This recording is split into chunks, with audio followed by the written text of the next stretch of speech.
Sering mak yang terjadi? Sering. Bahkan mencekcok BO antara keluarga, you pilih lu. Bak anak lu, ku pilih mak, ku kan pilih lu. Saatnya lu bangga lu karena anak lu hanya pilih lu. Dipilih surga, dipilih lakon.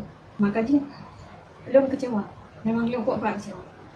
KDRT-nya baru-barunya atau begolong? Nanti segolom isunya memang terjadi KDRT. Alinyan segolom isunya gaknyan kagak taluk long le. Segolom masalahnya. Alinyan na beberapa bulan baru na isunya.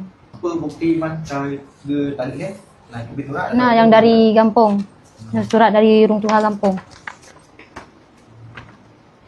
Yang bahwa long na pegangan, yang bahwa long kagak taluk le gaknya. Dan lu Secara agama. Lama. Halu terima anak lu, nyo hanai puan. Bawa betul-betul anak lu kali dalil. Maka lu terima lah anak lu. Praktekkan aturannya. Ha.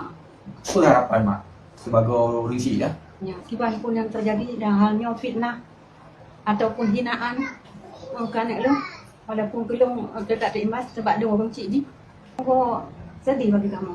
Jadi kamu keluarga tetap menuntut